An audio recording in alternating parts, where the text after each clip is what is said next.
നിങ്ങളുടെ ആഗ്രഹങ്ങൾ, ഒരുപാട് ആഗ്രഹങ്ങൾ നിങ്ങൾക്കുണ്ടാകും. അപ്പോൾ നിങ്ങളുടെ ആഗ്രഹങ്ങൾ എങ്ങനെയുള്ളവയാണ്? അതിൻ്റെ എനർജി എങ്ങനെയാണ്? എന്തായിരിക്കും അതിൻ്റെ ഭാവി? അതിനെന്തെങ്കിലും തടസ്സമായിട്ടുണ്ടോ? ബാഹ്യമായിട്ടുള്ള എന്തെങ്കിലും കാരണങ്ങൾ അതിനെ സ്വാധീനിക്കുന്നുണ്ടോ? ഇങ്ങനെയുള്ള കാര്യങ്ങളെല്ലാം നമുക്ക് ഇന്ന് ടാരോയിലൂടെ നോക്കാം. പക്ഷേ അതിനു മുമ്പ് നിങ്ങൾ എൻ്റെ കൂടെ കുറച്ച് സമയം കൂടി ചെലവഴിക്കണം. എന്തിനാണെന്നോ, ഈ ആഗ്രഹം എന്താണെന്ന് കറക്റ്റായിട്ട് മനസ്സിലാക്കണം. അതെങ്ങനെയാണ് വിജയത്തിലേക്ക് എത്തിക്കുന്നത്, ആഗ്രഹങ്ങൾ എങ്ങനെ വിജയത്തിലേക്ക് എത്തിക്കാമെന്നും നമുക്കൊന്ന് കറക്റ്റായിട്ട് മനസ്സിലാക്കണം. കാരണം ഈ റീഡിങ് മാത്രം കേട്ടുപോയത് കൊണ്ട് കാര്യമില്ല. അതിനുള്ള ആക്ഷൻസ് നമ്മൾ എടുക്കണം. ആക്ഷൻ എടുക്കണമെങ്കിൽ നമ്മൾ ഈ ആഗ്രഹങ്ങളെ പറ്റിയൊക്കെയുള്ള ക്ലാരിറ്റി, ഇതെങ്ങനെയാണ് പ്രവർത്തിക്കുന്നത് എന്നുള്ളൊരു ക്ലാരിറ്റി നമുക്കുണ്ടെങ്കിൽ കുറച്ചും കൂടെ ഈസിയാണ് ഈ കാര്യങ്ങളൊക്കെ ചെയ്തെടുക്കാൻ. അപ്പോൾ നമുക്ക് റീഡിങ് മാത്രമായിട്ട് പോകാതെ നമ്മുടെ ആ ഒരു കപ്പാസിറ്റിയെ നമുക്കൊന്ന് കൂട്ടാം, നമ്മുടെ അറിവിനെ ഒന്ന് നമുക്ക് കൂട്ടാം. അപ്പോൾ എന്താണ് ആഗ്രഹം എന്നും അതെങ്ങനെയാണ് മാനിഫെസ്റ്റ് ചെയ്യേണ്ടതെന്നും ഒക്കെ നമുക്കൊന്ന് നോക്കാം. ഓക്കെ, അപ്പോൾ നമ്മൾ എന്തെങ്കിലും ഒരു ചിന്തയായിട്ടായിരിക്കും, സാധാരണ ഒരു ചിന്തയായിട്ടായിരിക്കും ഈ ആഗ്രഹങ്ങളൊക്കെ മനസ്സിൽ ഉദിക്കുന്നത്. വെറും ഒരു ചിന്ത, അതൊരു നിമിഷത്തേക്ക് മാത്രം നിലനിന്ന് അങ്ങ് അസ്തമിച്ച് പോകുന്നതാണെങ്കിൽ അതിനെ ആഗ്രഹം എന്ന് വിളിക്കാൻ സാധിക്കത്തില്ല. അത് ഹൃദയത്തിൻ്റെ ആഴങ്ങളിൽ എത്താത്ത ഒരു മോഹം എന്ന് പറയാം. അത്തരത്തിലുള്ള ആഗ്രഹങ്ങൾക്ക് ജീവിതത്തിനെ മാറ്റാൻ ശക്തിയില്ലാത്തവയാണ്. കാരണം അവർക്ക് മനസ്സിൻ്റെ ഏകാഗ്രതയൊന്നും ലഭിക്കത്തില്ല. പക്ഷേ സത്യസന്ധമായിട്ട് എന്തെങ്കിലും ആഗ്രഹിക്കുന്നുണ്ടെങ്കിൽ ഉള്ളിൽ നിന്ന് ഒരു വിളി ഉയരും. അത് നമ്മുടെ ചിന്തകളെ, നമ്മുടെ വികാരങ്ങളെ, നമ്മുടെ പ്രവർത്തനങ്ങളെ ഒക്കെ ഒന്നായി കൂട്ടിയിണക്കും, അലൈൻ ചെയ്യും. അപ്പോഴാണ് ആഗ്രഹം ലക്ഷ്യമായിട്ട് മാറുന്നത്. ഈ ആഗ്രഹം ലക്ഷ്യമായിട്ട് മാറണമെങ്കിൽ ഇച്ഛാശക്തി വേണം, ലക്ഷ്യബോധം വേണം. ഇച്ഛാശക്തിയും ലക്ഷ്യബോധവും അലസമായിട്ട് മാറി നിൽക്കുകയാണെങ്കിൽ നിങ്ങളുടെ ഉള്ളിലെ ആ അത്ഭുത ശക്തി നിശബ്ദമായി പോവും. അപ്പോൾ ആഗ്രഹങ്ങൾ സാധിച്ചെടുക്കാനുള്ള ആ അത്ഭുത ശക്തി നിങ്ങൾക്ക് ലഭിക്കില്ല. അപ്പോൾ ഉറച്ച മനസ്സോടെ, സത്യസന്ധമായ വിശ്വാസത്തോടെ ഒരേ ദിശയിലേക്ക് നീങ്ങുമ്പോൾ അതൊരു സാധാരണ മോഹമായിരിക്കത്തില്ല. അത് സൃഷ്ടിയുടെ ശക്തിയോട് ചേർന്ന ഒരു തീരുമാനമായിട്ട് മാറും. അവിടെ നിന്നാണ് നിങ്ങളുടെ ജീവിതം മാറിത്തുടങ്ങുന്നത്. അത്ഭുതങ്ങൾ സംഭവിച്ചു തുടങ്ങുന്നത് അവിടെ നിന്നാണ്. നമ്മുടെ ജീവിതത്തിൽ പലർക്കും ഒരു ചോദ്യം ഉണ്ടാകും, എന്താണ് എനിക്ക് ശരിക്കും വേണ്ടത്? അതെങ്ങനെ കണ്ടെത്തും? അല്ലെങ്കിൽ ചിലർ കണ്ടെത്തിയവരുണ്ടായിരിക്കും എന്താണ് ആഗ്രഹം എന്നത് വളരെ ക്ലാരിറ്റിയോടുകൂടി മനസ്സിലാക്കി വെച്ചവരുണ്ടാകും. പക്ഷേ അവരുടെ സംശയം എൻ്റെ ആഗ്രഹങ്ങൾ എങ്ങനെ യാഥാർത്ഥ്യമാക്കാം അല്ലെങ്കിൽ സാധ്യമാക്കാം എന്നുള്ളതായിരിക്കും. അപ്പോൾ ആഗ്രഹങ്ങൾ നമ്മൾ ആദ്യം പറഞ്ഞു, വെറും ചിന്തകളായിട്ട് നിൽക്കുമ്പോൾ അതിന് ശക്തിയില്ല. അത് വ്യക്തമായിട്ട് അറിയുമ്പോൾ, ക്ലാരിറ്റിയോടുകൂടി ആഗ്രഹങ്ങളെക്കുറിച്ച് മനസ്സിലാക്കുമ്പോഴാണ് അത് നമ്മുടെ ജീവിതം മാറ്റാനായിട്ട് തുടങ്ങുന്നത്. അപ്പം അതിനെപ്പറ്റി കൂടുതൽ നമുക്ക് മനസ്സിലാക്കാം. വിജയിക്കുക എന്നത് സങ്കീർണമായിട്ടുള്ളൊരു കാര്യം, കോംപ്ലക്സ് ആയിട്ടുള്ളൊരു കാര്യമൊന്നുമല്ല. അത് വളരെ ലളിതമായിട്ടുള്ള രീതികളുണ്ട് അത് വിജയിക്കുന്നതിന്. അതിനെ ശരിയായിട്ട് പിന്തുടർന്നാൽ അത് പ്രവർത്തിച്ച് നമുക്ക് ആഗ്രഹങ്ങൾ സാധ്യമാക്കി തരിക തന്നെ ചെയ്യും. അപ്പം എന്തൊക്കെയാണ് ആ ചെറിയ സ്റ്റെപ്സ് എന്ന് നമുക്ക് നോക്കാം. ഒന്നാമതായിട്ട് ചെയ്യേണ്ടത്, നിങ്ങളുടെ ആഗ്രഹങ്ങൾ എഴുതുക. എന്ത് വേണം എന്നുള്ളത് ഒരു പേപ്പറിൽ, ഒരു ബുക്കിൽ എഴുതി വയ്ക്കുക. അത് ധനമായിക്കോട്ടെ, ജോലി ആയിക്കോട്ടെ, ബന്ധങ്ങൾ, ആരോഗ്യം, എന്ത് തന്നെ ആയാലും നിങ്ങളുടെ ആഗ്രഹങ്ങൾ, അത് എത്ര എണ്ണം ഉണ്ടെങ്കിലും സാരമില്ല. നിങ്ങളുടെ ആഗ്രഹങ്ങൾ എന്താണ്, അത് പ്രയോറിറ്റി അനുസരിച്ച് നിങ്ങൾക്ക് ഏറ്റവും ആദ്യം വേണ്ടത്, ഏറ്റവും ആഗ്രഹിക്കുന്നത്, അങ്ങനെ നിങ്ങളുടെ പ്രയോറിറ്റി അനുസരിച്ച് ഒരു പേപ്പറിലോ ബുക്കിലോ നിങ്ങളുടെ ആഗ്രഹങ്ങളെല്ലാം എഴുതുക. പ്രധാനപ്പെട്ടത് ആദ്യം, അതിൽ ആ പ്രാധാന്യം കുറയുന്നതനുസരിച്ച് പിന്നീട് എഴുതി വയ്ക്കുക. ഇവിടെ എഴുതുമ്പോൾ ഒരു പ്രധാനപ്പെട്ട കാര്യം ശ്രദ്ധിക്കേണ്ടത്, നിങ്ങൾ വലിയ സ്വപ്നങ്ങൾ കാണണം, അതിന് ഭയപ്പെടരുത്. അപ്പോൾ നിങ്ങളുടെ ഉള്ളിൽ തോന്നുന്ന ആഗ്രഹങ്ങളെല്ലാം എഴുതി വയ്ക്കുക. അപ്പോൾ ആദ്യ ദിവസം എഴുതിയത് പൂർണ്ണമായിരിക്കണമെന്നില്ല, അത് സ്വാഭാവികമാണ്. അപ്പോൾ ദിവസേന നമുക്കത് വായിക്കാം, അത് തിരുത്താം, ചിലത് ആഡ് ചെയ്യേണ്ടത് ആഡ് ചെയ്യാം, പിന്നീട് നീക്കം ചെയ്യണം തോന്നുന്നത് നീക്കം ചെയ്യാം. ഇത് അവസാനത്തെ ഒരു ലിസ്റ്റൊന്നുമല്ല, നമുക്കിതിനെ മാറ്റിക്കൊണ്ടേയിരിക്കാം. പക്ഷെ പ്രധാനപ്പെട്ടവ എപ്പോഴും പ്രധാനപ്പെട്ടവയായിട്ട് തുടരാനാണ് സാധ്യത. രണ്ടാമത്തെ കാര്യം, ആ ലിസ്റ്റ് നിങ്ങൾ ദിവസവും വായിക്കണം. രാവിലെ, ഉച്ചയ്ക്ക്, രാത്രിയിൽ, ദിവസത്തിൽ 3 പ്രാവശ്യം നമ്മുടെ ആഗ്രഹങ്ങൾ വായിക്കുക. ഇതൊരു സാധാരണ വായനയായിരിക്കരുത്, അതിനെ അനുഭവിക്കണം. ഈ ആഗ്രഹങ്ങൾ നടന്നതായി ചിന്തിച്ചു വേണം. ഇതിനോടകം ഈ ആഗ്രഹങ്ങളെല്ലാം നടന്നു, ലഭിക്കേണ്ടതെല്ലാം ലഭിച്ചു, സാധിക്കേണ്ടതെല്ലാം സാധിച്ചു എന്ന ചിന്തയിൽ നിന്നുകൊണ്ട് വേണം ഇത് വായിക്കാൻ. അല്ലാതെ ഒരു ബെഗർ മൈൻഡ് സെറ്റിൽ, നമ്മൾ ഭിക്ഷ തേടുന്ന മൈൻഡ് സെറ്റിൽ എനിക്ക് സാധിച്ചു തരണേ അങ്ങനത്തെ പ്രാർത്ഥനയല്ല. നമ്മൾ ഇത് രാവിലെയും ഉച്ചയ്ക്കും വൈകിട്ടും ഈ കാര്യങ്ങളൊക്കെ നടന്നതായിട്ട് ചിന്തിച്ച് വളരെയധികം ഇതിനെപ്പറ്റി മൈന്യൂട്ടായിട്ട് വിഷ്വലൈസ് ചെയ്ത് നമ്മൾ ആസ്വദിച്ച് ഇത് വായിക്കുന്നു. അങ്ങനെ ചെയ്യുമ്പോൾ മനസ്സ് ആ ലക്ഷ്യത്തിലായിരിക്കും കേന്ദ്രീകരിക്കുന്നത്. ഇനി ചെയ്യേണ്ടത് എന്താണെന്നറിയാമോ? ആഗ്രഹങ്ങളെക്കുറിച്ച് ചിന്തിക്കുക. നിങ്ങൾക്ക് വേണം എന്ന് ഉറച്ച കാര്യങ്ങളെപ്പറ്റി നിങ്ങൾ കൂടുതൽ സമയം ചിന്തിക്കണം. അതിനുവേണ്ടി നിങ്ങൾ ചെലവാക്കണം. ഇപ്പം നിങ്ങൾ ആലോചിച്ചാൽ നിങ്ങൾക്ക് മനസ്സിലാവും, ഒരുപാട് കാര്യങ്ങൾ നിങ്ങൾ പലരോടും പറഞ്ഞിട്ടുണ്ടായിരിക്കും, എൻ്റെ ആഗ്രഹം ഇതാണ് അതാണ് എന്നൊക്കെ. ആ പറഞ്ഞിരിക്കുന്ന കാര്യങ്ങളിൽ എന്തെല്ലാം കാര്യങ്ങൾക്ക് വേണ്ടി നിങ്ങൾ ശ്രമം എടുത്തിട്ടുണ്ട്, നിങ്ങൾ പരിശ്രമിച്ചിട്ടുണ്ട്, അല്ലെങ്കിൽ നിങ്ങളുടെ ഒരു ദിവസത്തെ സമയത്തിൽ എത്ര സമയം നിങ്ങളുടെ ഈ പറഞ്ഞ ആഗ്രഹങ്ങൾക്ക് വേണ്ടി ചെലവാക്കുന്നുണ്ട്. ഇപ്പോൾ നിങ്ങൾക്ക് മനസ്സിലായി കാണും നിങ്ങളുടെ ആഗ്രഹങ്ങൾ നടക്കാതെ പോയതിൻ്റെ റീസൺ. അത് വെറും വാക്കുകളിൽ നമ്മൾ മറ്റുള്ളവരോട് ഷെയർ ചെയ്യുന്നത് മാത്രമാണ്. ഡീപ്പായിട്ടുള്ള നമുക്കൊരാഗ്രഹം ഉണ്ടെങ്കിൽ അത് നമ്മുടെ മനസ്സിനെ, വികാരങ്ങളെ, നമ്മുടെ പ്രവൃത്തിയെ, നമ്മുടെ ഊർജ്ജത്തിനെയൊക്കെ അത് അലൈൻ ചെയ്യും. അപ്പോൾ അത് നടക്കാതെ ഇരിക്കത്തില്ല. അപ്പോൾ നമുക്ക് വേണം എന്നുള്ള ആഗ്രഹങ്ങളെപ്പറ്റി, കാര്യങ്ങൾക്ക് വേണ്ടി കൂടുതൽ സമയം ചെലവഴിക്കണം. അപ്പോൾ ഒരു വ്യത്യാസമുണ്ട്. ഈ കൂടുതൽ സമയം ചെലവഴിക്കുമ്പോൾ ഭയത്തോടെ ആകരുത്, സംശയത്തോടെയും ചിന്തിക്കരുത്. ഭയവും സംശയവും മാനിഫെസ്റ്റേഷന് ബ്ലോക്കുകളാണ്. വിശ്വാസത്തോടെ, ഉറച്ച മനസ്സോടെ ചിന്തിക്കണം. അടുത്ത കാര്യം, നമ്മളുടെ ഈ പദ്ധതികളെല്ലാം വളരെ രഹസ്യമായിരിക്കണം. ഇതൊരു പ്രൈവറ്റ് സ്പേസിൽ, നിങ്ങളുടേതായിട്ടുള്ള ഒരു പ്രൈവറ്റ് സ്പേസിൽ, ഒരു പേഴ്സണൽ സ്പേസിൽ ചെയ്യേണ്ട കാര്യമാണ്. നമ്മുടെ ആഗ്രഹങ്ങൾ മറ്റാരോടും, നമ്മുടെ പദ്ധതികൾ മറ്റെല്ലാവരോടും തുറന്നു പറയണ്ട. കാരണം പലപ്പോഴും മറ്റുള്ളവരുടെ സംശയങ്ങൾ നമ്മുടെ ആത്മവിശ്വാസത്തെ കുറയ്ക്കും. നമ്മുടെ ഉള്ളിലെ ശക്തിയോട് തന്നെ നമ്മൾ സംസാരിക്കുക, അത് നമുക്ക് ഗൈഡൻസ് തരും. അപ്പം ബാക്കിയുള്ളവർ, ചുറ്റുമുള്ളവർ നമ്മളോട് ചോദിക്കും, നിനക്കിത് പറ്റുമോ, നിനക്കൊണ്ടിത് സാധിക്കുമോ, അല്ലെങ്കിൽ നിനക്കിത് ആഗ്രഹിക്കണോ, ഇത് വേണോ? അത്തരത്തിലുള്ള സംശയങ്ങളൊക്കെ നമ്മുടെ ആത്മവിശ്വാസത്തിനെ കുറയ്ക്കും. അതുകൊണ്ട് നമ്മുടെ പേഴ്സണൽ സ്പേസിൽ ഇതൊരു വളരെ പേഴ്സണൽ മാറ്ററായിട്ടായിരിക്കണം നിങ്ങളിതൊക്കെ ചെയ്യേണ്ടത്.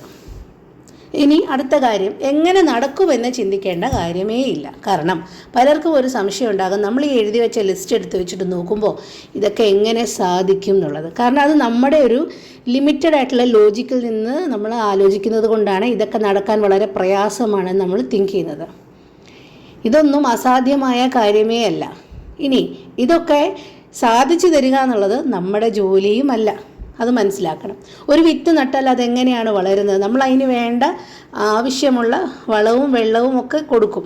പക്ഷെ അത് ആ ഇരുട്ടിൽ കിടന്ന്, മണ്ണിനടിയിൽ കിടന്ന് കുറച്ച് നാൾ അനങ്ങാതെ കിടക്കും അല്ലേ? പക്ഷെ അപ്പോഴും അതിൻ്റെ ഉള്ളിൽ എന്തൊക്കെയോ ചേഞ്ചസ് സംഭവിക്കുന്നുണ്ട്, അതിനുള്ളിലൊരു വളർച്ച സംഭവിക്കുന്നുണ്ട്. അങ്ങനെ കുറച്ച് കഴിയുമ്പോൾ മണ്ണ് തുരന്ന്, മണ്ണ് ഭേദിച്ചത് പുറത്ത് വരും. അതുപോലെയാണ് ആഗ്രഹങ്ങളൊക്കെ തക്ക സമയത്ത് അതിൻ്റെ വഴി കണ്ടെത്തി അത് പുറത്ത് വരും, അത് സാധ്യമാകും. അപ്പോൾ അതെങ്ങനെ സാധിക്കും എന്നുള്ള ചോദ്യം നമ്മുടെ കയ്യിലല്ല, അത് നമ്മുടെ ജോലിയുമല്ല. നമ്മളിത് വിഷ്വലൈസ് ചെയ്യുക, നടന്നതായിട്ട് സങ്കല്പിക്കുക, നമ്മുടെ പദ്ധതികളൊക്കെ രഹസ്യമാക്കി വയ്ക്കുക, അതൊരിക്കലും അത് സാധിച്ചു കിട്ടും. അപ്പോൾ ഇനി സംശയങ്ങൾ വരും. സംശയങ്ങൾ വന്നാൽ എന്ത് ചെയ്യണം? സംശയവും ഭയവും വരുന്നത് വളരെ സ്വാഭാവികമായിട്ടുള്ള കാര്യമാണ്. കാരണം മനുഷ്യരാകുമ്പോൾ ഇടയ്ക്ക് സംശയങ്ങളും ഭയങ്ങളും ഒക്കെ വരും, അപ്സും ഡൗൺസും ഒക്കെ വരും. അപ്പം നമുക്ക് സ്വാഭാവികമായിട്ട് സംശയങ്ങളൊക്കെ വരും. അപ്പോൾ എന്ത് ചെയ്യണം? ഈ ലിസ്റ്റ് എടുക്കുക, ഈ എഴുതി വെച്ച ആഗ്രഹങ്ങളുടെ ലിസ്റ്റ് എടുത്ത് വീണ്ടും വീണ്ടും വായിക്കുക. നിങ്ങളുടെ ലക്ഷ്യങ്ങൾ വീണ്ടും വീണ്ടും ഓർമ്മപ്പെടുത്തുക. അപ്പോൾ സംശയങ്ങൾ പതുക്കെ അകന്നു പോകാൻ തുടങ്ങും. ഇനി മാറ്റത്തിനെ സ്വീകരിക്കാൻ നമ്മൾ തയ്യാറായിരിക്കണം. നമ്മൾ ആഗ്രഹങ്ങൾക്ക് വേണ്ടി കൂടുതൽ സമയം കണ്ടെത്തുമ്പോൾ ചിലതൊക്കെ നമ്മുടെ ജീവിതത്തിൽ നിന്ന് നീക്കം ചെയ്യേണ്ടതായിട്ട് വരും, പുതിയത് ചിലതിനെയൊക്കെ ചേർക്കേണ്ടതായിട്ടും വരും. അല്ലെങ്കിൽ നമ്മുടെ ആഗ്രഹത്തിൻ്റെ ലിസ്റ്റിൽ നമ്മൾ ചിലത് നീക്കം ചെയ്യും, ചിലത് പുതിയതായി ചേർക്കും. അത് നമ്മുടെ പരാജയമല്ല, അത് വളർച്ചയുടെ അടയാളമാണ്. കൂടുതൽ കാര്യങ്ങൾ നമ്മൾ പഠിക്കുന്നു, നമ്മൾ ഇവോൾവ് ആകുന്നു എന്നുള്ളതിൻ്റെ ഒരു ലക്ഷണമാണത്. അപ്പോൾ മാറ്റങ്ങളെ സ്വീകരിക്കുന്നതിൽ നമ്മൾ ഭയപ്പെടേണ്ട. പണ്ടെങ്ങനെയായിരുന്നോ അങ്ങനെ തന്നെ ആയിരിക്കും ഞാൻ എന്ന് ശാഠ്യം പിടിക്കുന്നതാണ് ശരിയല്ലാത്തത്. അപ്പോൾ നമ്മൾ ഓരോ ദിവസവും മാറിക്കൊണ്ടിരിക്കുകയാണ്, നമ്മുടെ അറിവ് മാറുകയാണ് അല്ലേ? അപ്പം നമ്മൾ ഇവോൾവ് ചെയ്തുകൊണ്ടിരിക്കുകയാണ്. അപ്പോൾ നമ്മുടെ ഉള്ളിലൊരു വലിയ ശക്തിയുണ്ട്. നമ്മൾ തയ്യാറാകുമ്പോൾ അത് നമുക്ക് വേണ്ടി പ്രവർത്തിക്കും. അപ്പോൾ സത്യസന്ധമായിട്ട് ആഗ്രഹിക്കുന്നതിനെ തടയാൻ ഒന്നിനും സാധിക്കില്ല. കാരണം മറ്റുള്ളവർക്കൊക്കെ സാധിച്ചിട്ടുണ്ടെങ്കിൽ നമുക്കും അത് സാധിക്കത്തില്ലേ? അത്രയും സിമ്പിളാണെന്ന് വിചാരിച്ചാൽ മതി. ഓക്കെ, അതിൻ്റെ ആദ്യ പടി എന്ന് പറയുന്നത് ഇത്രയുമാണ്. എന്ത് വേണം എന്നതിന് വ്യക്തമായിട്ട് ക്ലാരിറ്റി വേണം. നമ്മൾക്ക് എന്താണ് ആവശ്യം എന്നതിന് ഒരു ക്ലാരിറ്റി വേണം. അതിൽ വിശ്വസിക്കണം. ശേഷം അത് സംഭവിക്കുന്നതായിട്ട് നമ്മൾ കാണണം. ഓക്കെ, ഇനി നമുക്ക് റീഡിങ്ങിലേക്ക് പോകാം. റീഡിങ്ങിന് പോകുന്നതിന് മുമ്പ് ഇത് ജനറൽ റീഡിംഗ് ആണ്. അപ്പോൾ എല്ലാവർക്കും 100% റെസണേറ്റ് ആയിക്കൊള്ളണം എന്നില്ല. ഒന്ന് പ്രയർഫുള്ളായിട്ടിരിക്കാം. ഇത്തരത്തിലുള്ള റീഡിങ്സ് എങ്ങനെയാണ് ചെയ്യുന്നത് എന്നുള്ളൊരു സാമ്പിളിന് വേണ്ടി മാത്രമാണ് ഇതൊക്കെ ചെയ്യുന്നത്. അപ്പോൾ നിങ്ങൾക്ക് ഇങ്ങനെയുള്ള റീഡിങ്സും അവൈലബിൾ ആണ് എന്ന് മനസ്സിലാക്കണം. ഇങ്ങനെയും ടാരോയെ നമുക്ക് യൂസ് ചെയ്യാം. എല്ലാവരും ഇപ്പോൾ റിലേഷൻഷിപ്പ് റീഡിങ്ങിൻ്റെ പുറകിലാണ്. നമ്മൾ ശരിക്കും ആവശ്യം നമ്മളെ തന്നെ മാറ്റുക എന്നുള്ളതാണ്. നമ്മളുടെ മനസ്സിനെ സ്ട്രോങ് ആക്കുക, നമ്മുടെ ചിന്താരീതികളെ മാറ്റുക, നമ്മുടെ പാറ്റേൺ ബ്രേക്ക് ചെയ്യുക. ഇതൊക്കെയാണ് ശരിക്കും നമുക്ക് സക്സസ് കൊണ്ടുതരുന്നത്. നമ്മുടെ ഹാബിറ്റ്സും പാറ്റേൺസും ഒക്കെ മാറുന്നതാണ് ശരിക്കുമുള്ള സക്സസ് എന്ന് പറയുന്നത്. അവിടെ നമുക്ക് മാറ്റം കൊണ്ടുവരാൻ സാധിക്കും. അപ്പോൾ നമുക്ക് റീഡിങ്ങിലേക്ക് പോകാം. നിങ്ങൾക്ക് റെസനേറ്റ് ആകട്ടെ എന്ന് പ്രാർത്ഥിക്കുന്നു. കേൾക്കാം. എന്താണ് നിങ്ങളുടെ ശരിയായിട്ടുള്ള ആഗ്രഹം, യഥാർത്ഥ ആഗ്രഹം എന്ന് നോക്കാം.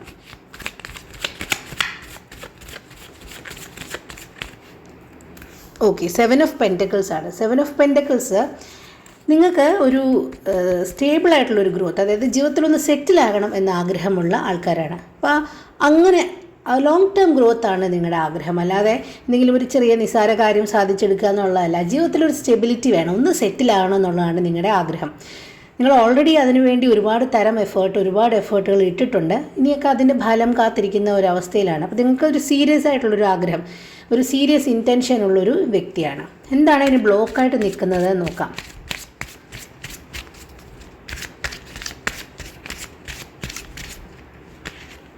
ടെമ്പറൻസ് ആണ്. ടെമ്പറൻസ് പറയുന്നത് നിങ്ങൾക്ക് കൺഫ്യൂഷൻ അല്ല, മെയിനായിട്ട് കൺഫ്യൂഷൻ ഇല്ല.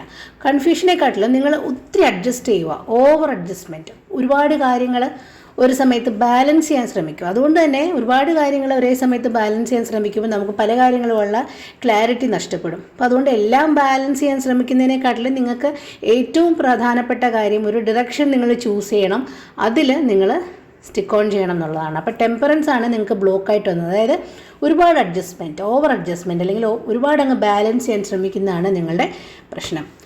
ഇപ്പോഴത്തെ എനർജി എന്താണെന്ന് നോക്കാം. നിങ്ങളുടെ ആഗ്രഹങ്ങളുടെ ഇപ്പോഴത്തെ എനർജി എന്താണെന്ന് നോക്കാം.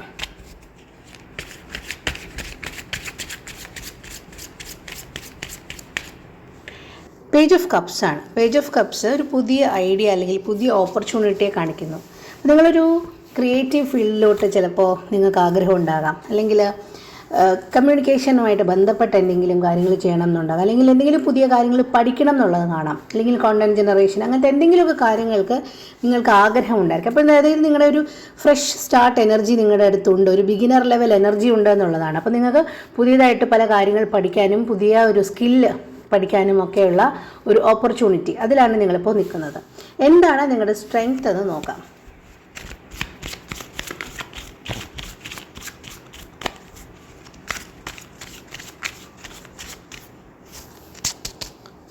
സ്ട്രെങ്ത് നോക്കുമ്പോൾ സ്ട്രെങ്ത് കാർഡ് തന്നെയാണ് വന്നത്. അതായത് കൺസിസ്റ്റൻ്റ് ആയിട്ട് വർക്ക് ചെയ്യാൻ കഴിവുള്ള ആളാണ്. അപ്പോൾ നിങ്ങൾക്ക് പ്രഷർ ഹാൻഡിൽ ചെയ്യാൻ അറിയാം. അതുപോലെ നിങ്ങൾക്ക് ചില ഘട്ടങ്ങളിൽ വളരെ സ്ലോ ഗ്രോത്ത് ആയിരിക്കും, അതിനെ ടോളറേറ്റ് ചെയ്യാൻ, അതിനെ സഹിക്കാനുള്ള പേഷ്യൻസ് നിങ്ങൾക്ക് ഉണ്ട്. അപ്പോൾ നിങ്ങളിത് കണ്ടിന്യൂ ചെയ്ത് പോവുകയാണെങ്കിൽ, കൺസിസ്റ്റൻസിയോടുകൂടി പോവുകയാണെങ്കിൽ നിങ്ങൾക്ക് സക്സസ് ഉണ്ടാകും എന്നുള്ളതാണ്. അതാണ് നിങ്ങളുടെ സ്ട്രെങ്ത് എന്ന് പറയുന്നത്. എന്ത് ആക്ഷനാണ് ഇനി നിങ്ങൾ എടുക്കേണ്ടത് നമുക്ക് നോക്കാം.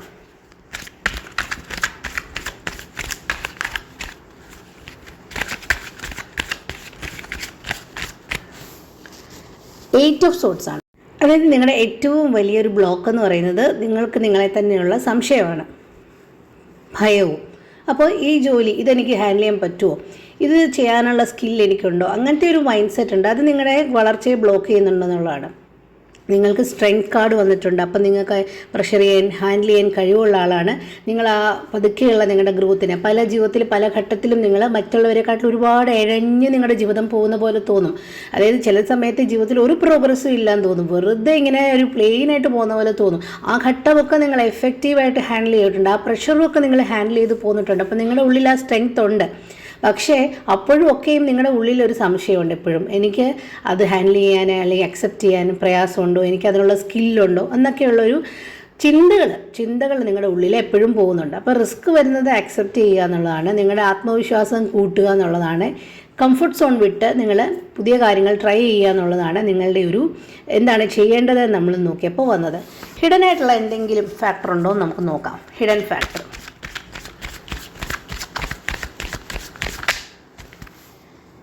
ഏസ് ഓഫ് കപ്സ് ആണ്. ഏസ് ഓഫ് കപ്സ് പറയുന്നത് പുതിയ ഓപ്പർച്യൂണിറ്റി വരും, പുതിയ ജോബിലേക്ക് നിങ്ങൾക്ക് അവസരങ്ങൾ ഉണ്ടാകാം, സപ്പോർട്ടീവായിട്ട് സഹായിക്കുന്ന ഒരു വ്യക്തി നിങ്ങളുടെ ജീവിതത്തിലേക്ക് വന്നേക്കാം. നിങ്ങൾക്ക് സമാധാനമുള്ള, ഇമോഷണലി നിങ്ങൾക്ക് സന്തോഷമുള്ള ഒരു ജോലി നിങ്ങൾക്ക് കിട്ടിയേക്കാം. ഇത് ഫിനാൻഷ്യൽ ഗ്രോത്തിനെ ഹെൽപ്പ് ചെയ്യും, നിങ്ങളുടെ റിലേഷൻഷിപ്പിൻ്റെ സ്റ്റെബിലിറ്റിയെ ഹെൽപ്പ് ചെയ്യും, എല്ലാത്തിനെയും സപ്പോർട്ട് ചെയ്യുന്ന ഒരു ഓപ്പർച്യൂണിറ്റി നിങ്ങളുടെ ലൈഫിലേക്ക് വന്നേക്കാം എന്നാണ് ഏസ് ഓഫ് കപ്സ് പറയുന്നത്.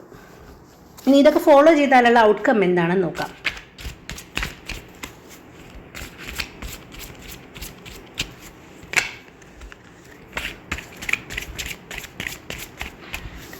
സിക്സ് ഓഫ് സോർട്സ് ആണ്. സിക്സ് ഓഫ് സോർട്സ് പറയുന്നത് ഇതൊക്കെ ഫോളോ ചെയ്ത് കഴിഞ്ഞാൽ, യൂണിവേഴ്സിൻ്റെ ഈ ഗൈഡൻസ് ഒക്കെ ഫോളോ ചെയ്ത് കഴിഞ്ഞാൽ നിങ്ങളുടെ ഈ സ്ട്രഗ്ലിംഗ് ഫേസിൽ നിന്ന് നിങ്ങൾ മാറും എന്നുള്ളതാണ്. നിങ്ങൾക്ക് ബെറ്റർ ആയിട്ടുള്ളൊരു ജോലി, ബെറ്റർ ആയിട്ടുള്ളൊരു ചുറ്റുപാട്, സ്ട്രെസ് കുറഞ്ഞ ഒരു അറ്റ്മോസ്ഫിയർ, നിങ്ങളുടെ ഒരു സാധ്യതകളെല്ലാം ഇമ്പ്രൂവ് ചെയ്യും എന്നുള്ളതാണ്. ഫൈനാൻഷ്യലി നിങ്ങൾ സ്റ്റേബിളാകും. പക്ഷെ പെട്ടെന്നല്ല, നിങ്ങൾ സ്ലോ ആയിട്ട് നിങ്ങളുടെ സാമ്പത്തിക കാര്യങ്ങളിലൊക്കെ ഇമ്പ്രൂവ്മെൻ്റ് ഉണ്ടാകും. ഒരു ജോലിയിൽ ഒരു റോളിൻ്റെ ചേഞ്ചോ അല്ലെങ്കിൽ ഒരു റീലൊക്കേഷനോ ഒക്കെ സാധ്യതയുണ്ട്. അപ്പോൾ നിങ്ങളുടെ ക്വിക്കായിട്ടുള്ള മണിയല്ല, പെട്ടെന്ന് കിട്ടുന്ന ഒരു ഇൻസ്റ്റൻ്റായിട്ട് കിട്ടുന്ന ഒരു സക്സസ് അല്ല. നിങ്ങൾക്ക് ഒരു ഗ്രാജുവലി നിങ്ങളൊരു സെറ്റിലാകും, നിങ്ങൾ സ്റ്റേബിളാകും എന്നുള്ളതാണ് ചെയ്യേണ്ടത്. നിങ്ങളുടെ സ്കിൽസ് ഇമ്പ്രൂവ് ചെയ്യുക, നിങ്ങളുടെ അനാവശ്യമായിട്ടുള്ള ചിന്തകളെയൊക്കെ ഒന്ന് കടിഞ്ഞാണിടുക. പുതിയ ഓപ്പർച്യൂണിറ്റീസ്, പുതിയ അവസരങ്ങളൊക്കെ വരുമ്പോൾ അതിനെ അക്സെപ്റ്റ് ചെയ്യുക എന്നുള്ളതാണ്. അപ്പോൾ പതുക്കെ നിങ്ങൾക്ക് കാര്യങ്ങളെല്ലാം സെറ്റിലാകുന്നതായിട്ട് ഫീൽ ചെയ്യും. ഓക്കെ, ഇപ്പോൾ കരിയർ സ്ലോ ആണെന്നൊക്കെ ഒരു തോന്നലുണ്ടാകാം, എല്ലാം പകുതി വഴിയിൽ അല്ലെങ്കിൽ ശരിയായ രീതിയിൽ പോകുന്നില്ല, വളരെ പതുക്കെയാണെന്നുള്ളൊരു തോന്നലൊക്കെ ഉണ്ടാകാം. പക്ഷേ ഇനി വേണ്ടത് ഒരു തീരുമാനമാണ്. നമ്മൾ സ്വയം വിശ്വസിക്കുക. നമ്മുടെ ആഗ്രഹങ്ങളൊക്കെ നടക്കാനുള്ള, മാനിഫെസ്റ്റ് ചെയ്യാനുള്ള സമയമായിട്ടുണ്ട്. അതിലേക്ക് വേണ്ട നിങ്ങളുടെ എന്തൊക്കെ ചേഞ്ചസ് ആണ് വേണ്ടത്, നിങ്ങളുടെ ഉള്ളിൽ എന്തൊക്കെ ചേഞ്ചസ് ആണ് കൊണ്ടുവരേണ്ടത്, ആ ചേഞ്ചസ് എല്ലാം കൊണ്ടുവരാനായിട്ടുള്ള സ്റ്റെപ്സ് നിങ്ങൾ എടുക്കണം. ഓക്കെ, അപ്പോൾ ഈ റീഡിംഗ് റെസനേറ്റ് ആയിട്ടുണ്ടെങ്കിൽ ഉറപ്പായിട്ടും അറിയിക്കുക. എല്ലാ പോസിറ്റിവിറ്റിയും ക്ലെയിം ചെയ്യുക. ഇങ്ങനെ നമ്മുടെ മനസ്സ് എങ്ങനെയാണ് വർക്ക് ചെയ്യുന്നത്, സൈക്കോളജി എന്താണ് മനസ്സിൻ്റെ പിറകിലുള്ള, ഇതൊക്കെ കൂടെ പഠിക്കുമ്പോഴാണ് നമുക്കിതൊക്കെ സന്തോഷകരമായിട്ടും സുഖകരമായിട്ടും നമ്മുടെ ജീവിതത്തിൽ ഇത് അപ്ലൈ ചെയ്യാൻ പറ്റുന്നത്. അല്ലെങ്കിൽ വെറുതെ റീഡിങ്സ് കേട്ട് പോകാമെന്നേ ഉള്ളൂ. അതുകൊണ്ട് ലോങ് ഫോമിലുള്ള വീഡിയോസ് ഇടുമ്പോൾ അതും കൂടി കാണുക. ഓക്കെ, ഡെയിലി റീഡിംഗ് കാണുന്നതിനോടൊപ്പം നമ്മുടെ മനസ്സ് എങ്ങനെയാണ് വർക്ക് ചെയ്യുന്നത്, എന്തൊക്കെ ചേഞ്ചസ് ആണ് കൊണ്ടുവന്നാൽ നമുക്ക് ഫ്ലെക്സിബിൾ ആകാൻ പറ്റും, ജീവിതത്തിൽ കുറച്ചും കൂടി സ്മൂത്തായിട്ട് കാര്യങ്ങളെ ഈസി ആയിട്ട് കൈകാര്യം ചെയ്യാൻ പറ്റും, എളുപ്പത്തിൽ നമുക്ക് സക്സസ്സിലെത്താൻ പറ്റും, ഇതൊക്കെ ഉള്ളത് കൂടെ മനസ്സിലാക്കണം. അതുകൊണ്ട് ഇത്തരം വീഡിയോസും കൂടി കണ്ടുപോകണം. എന്നാലേ ഈ ഡെയിലി റീഡിംഗ് കാണുമ്പോൾ നിങ്ങൾക്കത് ഫുള്ളായിട്ട് 100% പ്രയോജനത്തിൽ നിങ്ങളുടെ ജീവിതത്തിൽ അത് എടുക്കാൻ പറ്റത്തുള്ളൂ. അപ്പോൾ thank you for watching. Thank you. Subscribe ചെയ്തിട്ടില്ലാത്തവർ സബ്സ്ക്രൈബ് ചെയ്യുക, കാത്തിരിക്കുക. ബൈ.